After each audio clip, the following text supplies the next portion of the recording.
오늘 또 주님의 은혜 가운데서 또 우리 사랑하는 모든 성도들 예배 가운데 하나님의 놀라운 사랑과 또 평강의 영이 우리 가운데 임할 수 있기를 간절히 소원합니다. 우리 서로 이렇게 한 자리에 만나서 예배드리게 돼서 정말 반갑습니다. 우리 한번 인사 한번 나누실까요? 우리 옆에 분들에게 앞에 분들에게 우리 정말 반갑습니다. 잘 오셨습니다.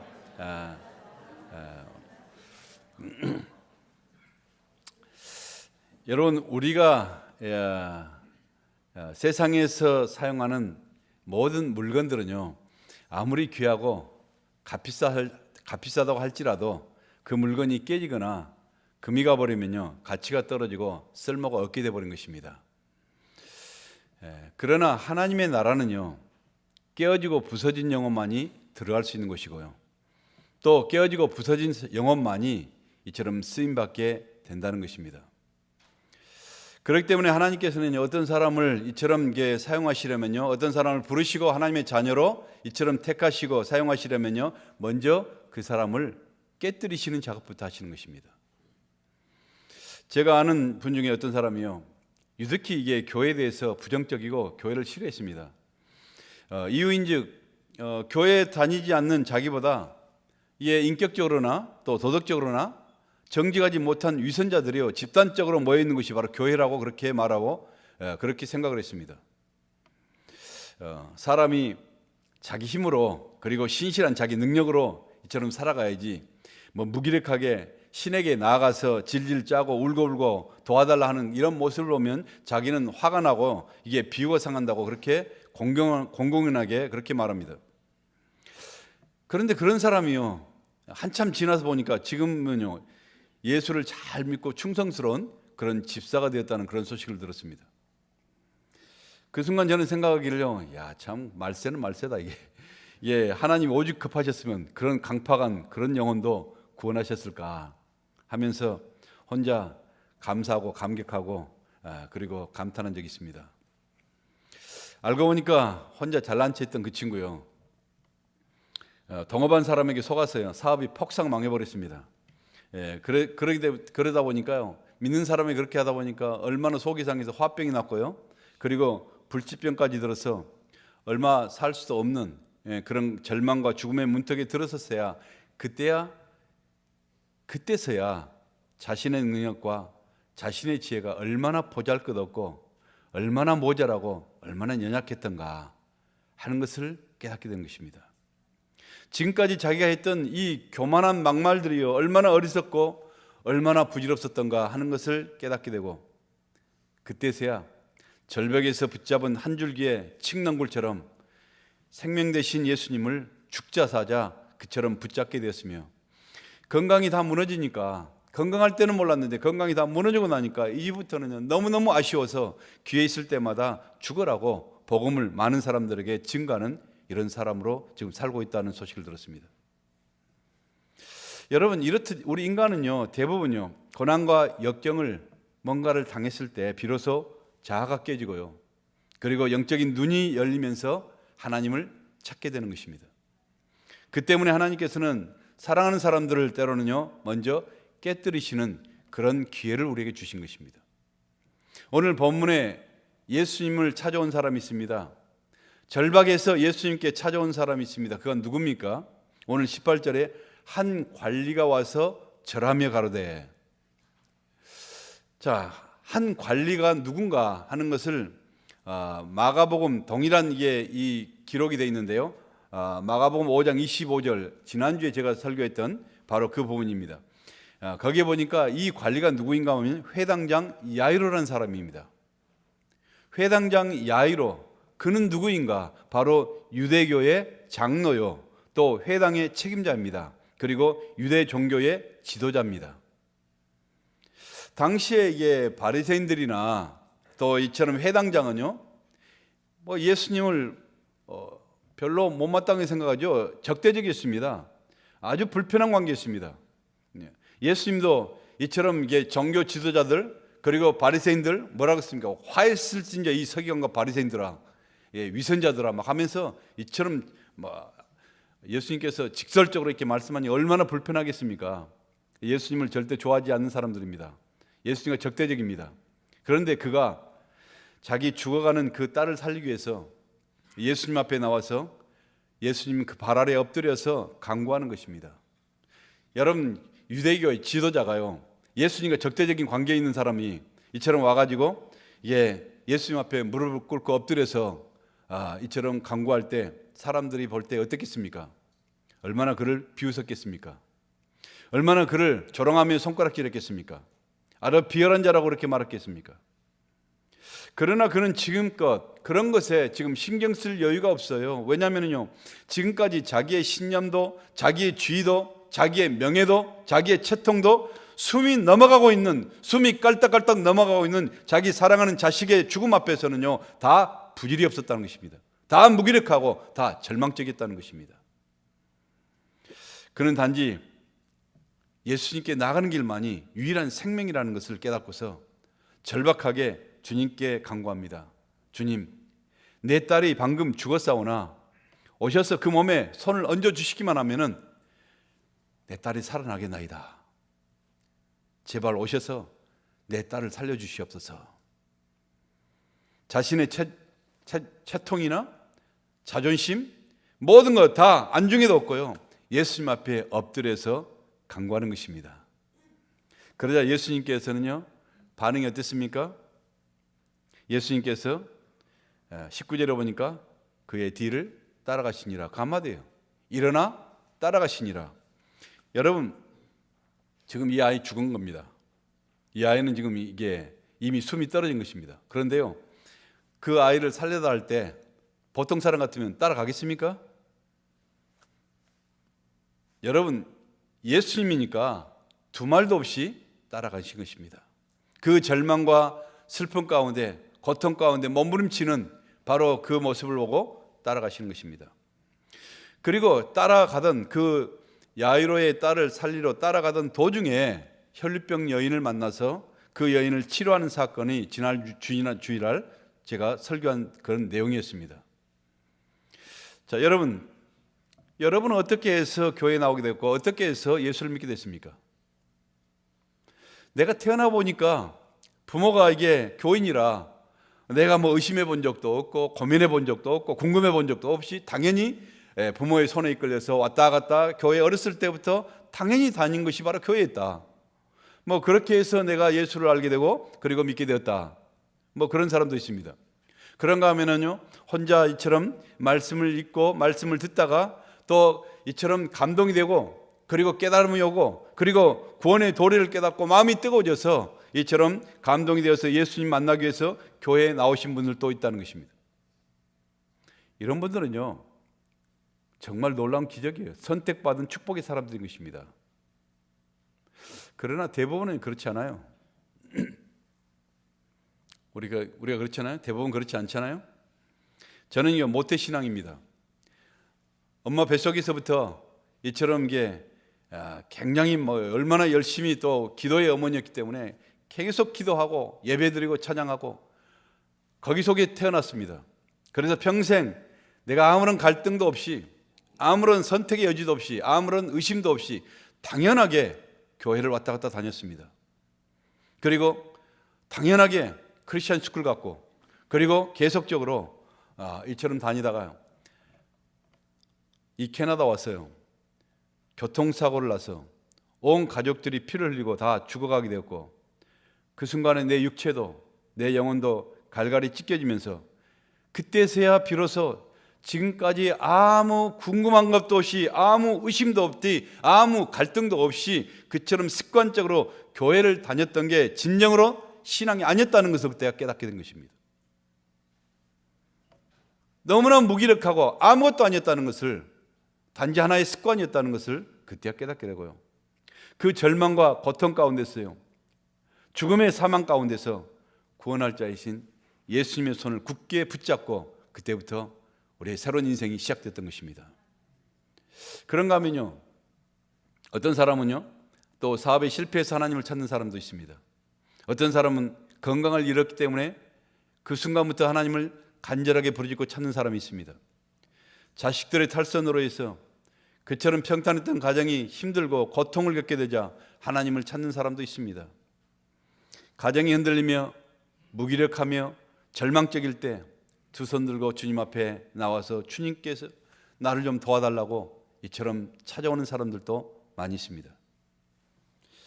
우리 모두는요 다 오늘 야이로입니다.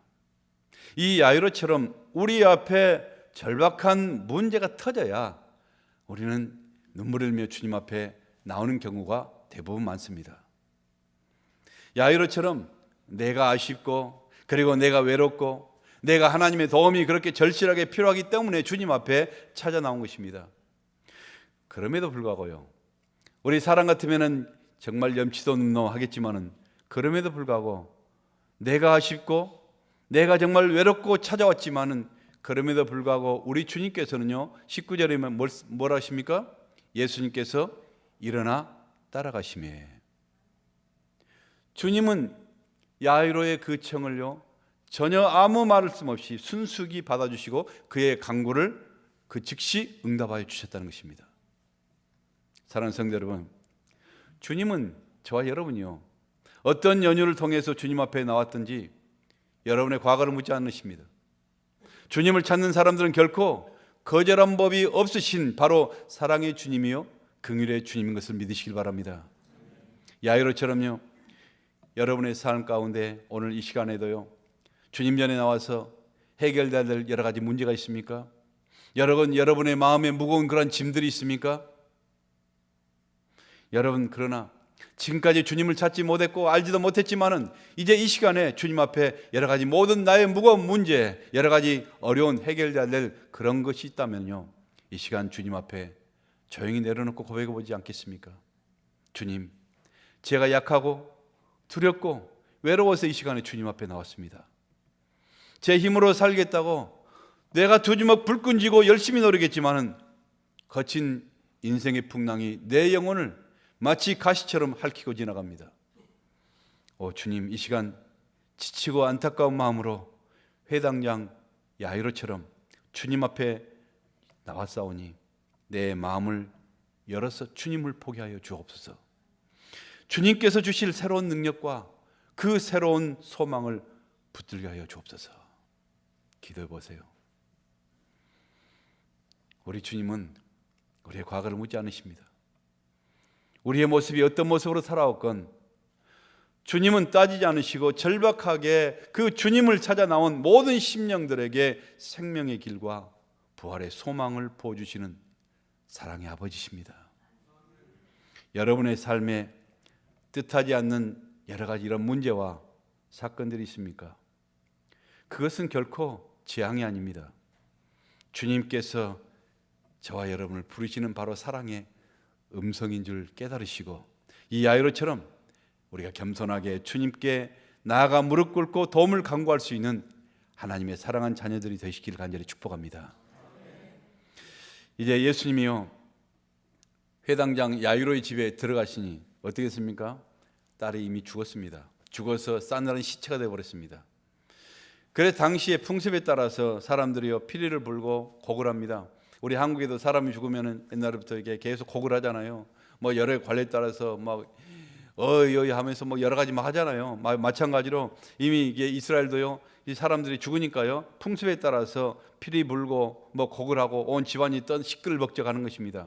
그럴 때 예수님께서 그들에게 가서 다 물러가라, 다 내보냅니다. 이 아이는 죽은 것이 아니라 자고 있다. 그러자 그들이 뭐라 했습니까?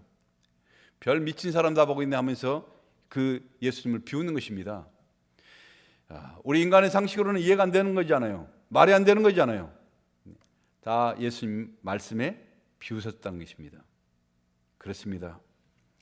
세상 사람들은요 우리가 지금도 영적인 진리를 이야기하면 그들의 기준에 맞지 않기 때문에 우리의 이해와 우리의 논리와 상식과 합리적으로 맞지 않기 때문에 이해가 안 되면요 다 비웃을 뿐인 것입니다.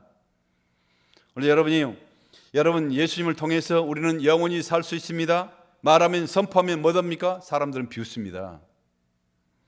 예수를 믿으면 죽어도 살겠고 살아서 예수를 믿는 자는 영원히 죽지 않는다고 말하면요 무슨 자다가 봉찬 뜬 소리 하느냐, 정말 꿈 같은 소리 하지 말라고 다 비웃을 것입니다. 죽은 후에는 반드시 천국과 지옥이 있고 지옥이 있다고 그렇게 선포를 하면요 뭐 약간은 좀 불편하겠죠. 그렇지만 비웃습니다. 예수님만이 죽음을 극복하는 바로 부활의 생명이라고 안타까운 마음으로 이처럼 알려주고 이처럼 가르쳐줘도요, 사람들은 비웃고 조롱할 뿐인 것입니다. 우리가 사는 세상은요, 대부분 다 안 믿습니다. 그러나요, 여러분, 세상에는요, 우리 인간의 지성과 인간의 상식과 인간의 경험으로는 결코 이해할 수 없는 영역이 있다는 것입니다. 그 영적인 부분을 우리가 알아야 되는 것입니다. 19세기에요, 우리의 과학과 이성이 가장 발달된, 인본주의가 가장 발달된 그런 시절이 아니었습니까? 이렇게 르네상스 이후에 가장 인간의 존엄성을 높이면서, 그러다 보니까요, 인간들이 한없이 자기의 인간 존엄을 높이다 보니까 신이 아니라 내가 내 영혼의 선장이요 내 운명의 주인이다, 이렇게 선포합니다. 신은 인간이 지어낸 것이다, 만들어낸 것이다. 그러므로 우리가 더 많은 신들을 선택할 권리가 있다, 이렇게 얘기를 했던 것입니다. 그러면서요, 이 세상에 더 이상 자기들이 발명할 수 있는 어떤 과학이나 기술이 없다고 그들이 그렇게 크게 선포를 하면서 큰 소리를 쳤던 것입니다. 그런데 만일요, 그 당시에 사람들을 다시 부활할 일도 없겠지만 끌어내가지고 다시 요즘에 데려와가지고, 요즘 이게 셀폰이나 우리 인터넷이나 또 컴퓨터나 AI나 메타버스나 이런 것들에 대해서 설명하고 보여주면 이 사람들이 뭐라 그러겠습니까? 믿겠습니까? 그 꿈 같은 소리네. 비웃겠죠. 말도 안 되는 소리라고 비웃겠죠. 대자연 속에서 여러분 하나도 때묻지 않고 살아가는 산골에 살고 있는 이 할머니에게요, 저 파란 하늘, 우주 공간, 벙 터진 우주 공간, 그곳에 아무것도 없는 것이 아니라 그것은 전파로, 소리로 가득 차 있습니다, 이렇게 설명을 하면요, 그 할머니가 뭐라 그럴까요?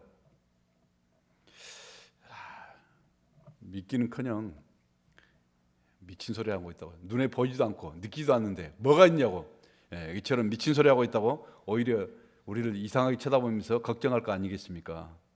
그래요? 틀리나요? 여러분, 왜 그렇습니까? 사는 차원이 다르기 때문인 것입니다. 시대가 다르고 차원이 달라요. 차원이 다르면 이해가 할 수가 없는 것입니다. 그러나 그들이 믿거나 말거나, 여러분, 팩트는 팩트인 것입니다. 사실은 사실이에요. 사실이라는 것은 변할 수가 없는 것입니다. 영적인 사실도요, 내가 믿거나 말거나, 내가 천국을 믿거나 말거나, 사실이 있는 것은 있는 것입니다. 여러분, 없는 것은 없는 것이에요. 여러분, 우리 인생은요, 이 땅에 살아가는요, 80년, 90년 인생이 답니까? 여러분, 많은 사람들이요, 우리 이 땅에 살아가는 인생이 다라고 생각하기 때문에 극단적인 선택을 하는 것입니다.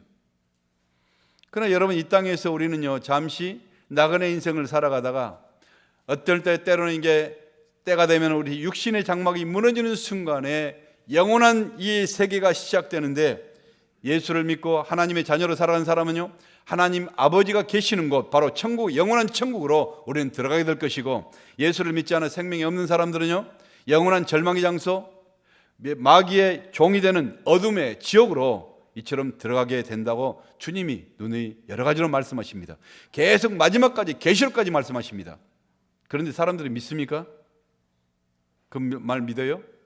대부분의 사람들은요, 여기에 계신 여러분은 좀 믿을지 몰라지만 대부분의 사람은 밖에 나가서 말해보세요. 믿는지. 안 믿어요. 비웃습니다. 여러분, 멸망당할 정말 이게 마지막 때가 돼서 이 성을 멸망하겠다, 그래서 빨리 여기서 피해 나가야 된다, 이렇게 얘기했을 때 롯의 사위는요, 농담으로 알아듣었다는 것입니다. 웃기지 마세요. 무슨 이 하늘에, 이게 쨍쨍한 하늘에 날벼락이 떨어집니까?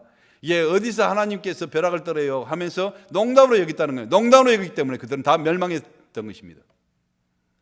그래서 영원한 생명을 가지고 이 땅에 오신 예수님께서는요, 우리에게 바로 너희들이 알 수 없는 이 영원한 세계, 영적인 세계, 이 사실을 보여주시고 증명해 주시기 위해서 또 중력을 거스르며 무리를 걷기도 하시고, 그리고 물고기 2마리와 보리떡 5개로 5,000명을 먹이고, 남자만 5,000명을 먹이고 12광주리가 남기도 하시고, 성남 바다를 꾸셔서 바다야 잠잠하라, 바다가 자연히 그 말씀에 순복하고 가는 곳마다 병자를 치유하십니다. 소경이 눈을 뜨고 귀머거리가 듣게 되고 앉은 병이가 벌떡 일어나고 군대 귀신들이 쫓겨나면서 죽은 자들이 다시 살아나는 이 기적을 통해서 뭡니까? 내가 누구인가? 내 자신이 영원한 생명의 근원이며 천국이 이미 이 땅에 임한 것이라고 우리 주님께서 선포했던 것입니다. 여러분, 초등학교 아이에게 어떤 교사가요, 밤 하나를 이렇게 보여주면서 이것은 여러분 씨앗입니다. 이 씨앗이 자라서 큰 나무가 되려면은 뭐가 필요하겠습니까? 그러니까 아이들이 막 손을 들어가지고 햇빛이 필요합니다. 공기가 필요합니다. 물이 필요합니다. 뭐 여러 가지 아이들이 얘기를 하죠. 그래서 선생님 말합니다. 사실 이 밤은 살만한 밤입니다. 죽은 밤입니다. 그럼 뭐가 필요할까요? 그러니까 가만히 아이들이 뻥 찐 거죠. 죽은 밤이 어떻게 자라겠습니까? 물도 필요 없고 흙도 필요 없고 공기도 필요 없고. 그래서 선생님이 말하죠. 죽은 씨앗이 자라려면은 햇빛도 물도 공기도 필요한 것이 아니라 생명이 필요합니다. 죽은 생명에는 아무리 우리가 물을 쏟고 공기를 쏟고 햇빛을 쏟고 아무 소용이 없죠. 그렇기 때문에 이 밤이 정말 살아서 이처럼 나무가 돼서 크게 자라려면 이 안에 먼저 생명이 있어야 됩니다. 그렇습니다, 여러분.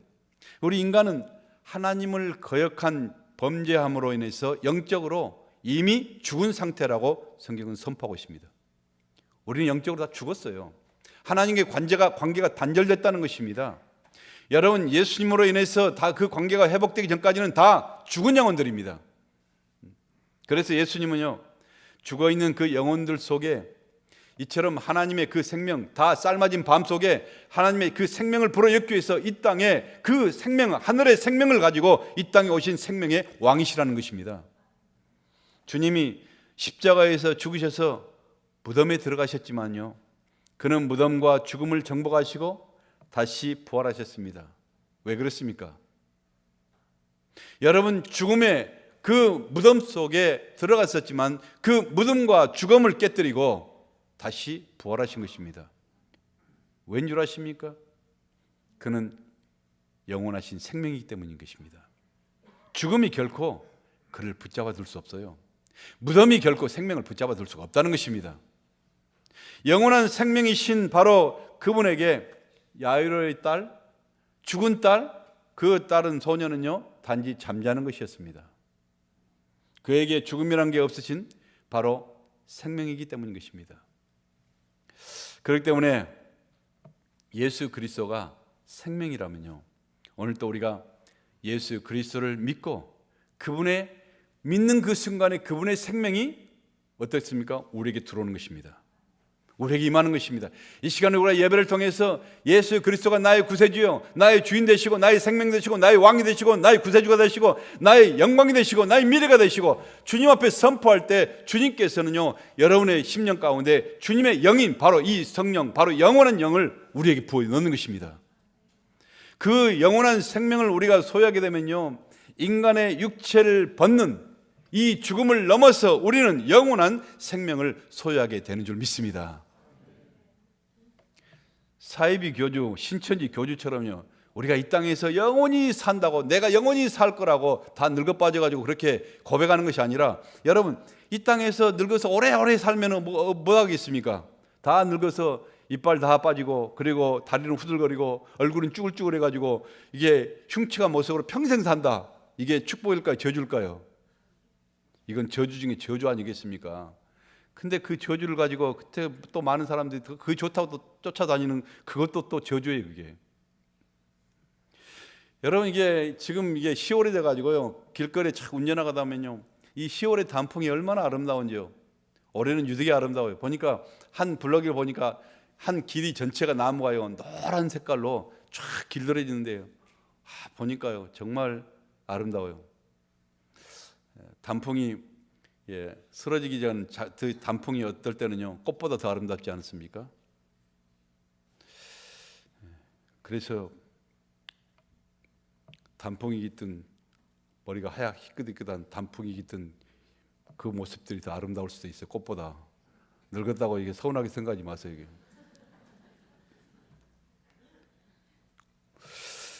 여러분, 이게 그 단풍이 아무리 아름답고 빛나지만은요, 시간 가면은 낙엽이 되어서 미련없이 땅에 떨어져야 됩니다. 그렇죠? 내가 시간이 가면 미련 없이 땅에 낙엽이 되어서 땅에 떨어져야 봄에 싱싱하고 아름다운 새싹으로 부활되는 것이지, 계속 달랑달랑 겨울에도 붙어 있다면 얼마나 처량하고 얼마나 어떻겠습니까? 비록 이 땅에서 우리의 육체는 언젠가는 소멸되겠지만 그 순간 우리는 영생을 소유한, 우리는요 영광스러운 글로리어스 바디로 우리가 변화되어서 아름다운 천국으로 들어가 영원히 살 것이기에, 여러분, 우리에게 이 땅의 죽음이란 것은요 두려워하고 불안할 것이 아니라 바로 최후의 승리의 순간이요, 내 사모하는 주님을 만나는 마지막 순간에 그 주님을 만나는 그 감격의 순간이 된다는 것입니다. 그 생명의 주님이요 이 슬픔당한 야이로와 함께 하셔서 그의 죽은 딸을 생명으로 붙잡으심에 살아나듯이 여러분의 안타깝고 낙심스러운 현실 속에 그 주님이, 생명의 주님이 걸어오시면요, 여러분의 나약한 우리의 인생, 쓰러지고 죽어있는 우리의 삶 다시 다 일으켜 세워지는 줄 믿습니다. 그래서 주님께서 말씀하시죠. 사랑하는 자들아, 두려워하지 말라. 내가 너와 함께함이라. 놀라지 말라. 나는 내 하나님이 됨이라. 내가 너를 굳세게 하리라. 내가 너를 도와주리라. 내가 너를 나의 의로운 오른손으로 내가 붙들리라. 볼지어다 내가 세상 끝날까지 너희와 항상 함께 있을 것이니라. 아멘. 할렐루야. 여러분의 인생에 뜻하지 않는 고난이 있고 기도가 급한 그러한 상황이 있습니까? 그 고난과 역경이요, 오늘 이 야이로처럼 주님께로 여러분을 인도하는 축복의 통로가 될 수 있기를 간절히 축원합니다. 문제와 시련 때문에 아파하십니까? 불평하고 낙심할 때가 아니라 여러분, 지금 바로 그 문제와 시련 앞에서 바로 이 생명 대신 주님을 찾고 찾아야 할 그런 때라는 것을 기억하십시오. 우리의 과거를 묻지 아니하시고 우리를 기다리시는 생명의 주님 앞에 이 시간 우리 모두 다 겸손히 고백하며 나아가는 그런 아름다운 성도들이 되시길 바랍니다. 그러면요, 알파와 오메가가 되시고 처음과 나중이 되시고 우리의 생명이 되신 주님께서 여러분의 이 고난의 상황이 결국에는 다 영광과 축복으로 변화될 것을 믿습니다. 사랑하는 성도 여러분, 주님께서 말씀하십니다. 너희가 믿으면은 하나님의 영광을 볼 것이니라. 오늘 이 시간도 믿음으로 생명의 주님을 누리시는, 그 주님 자체를 누리시는 하나님의 존귀한 자녀들이 되시기를 예수님의 이름으로 간절히 축복합니다.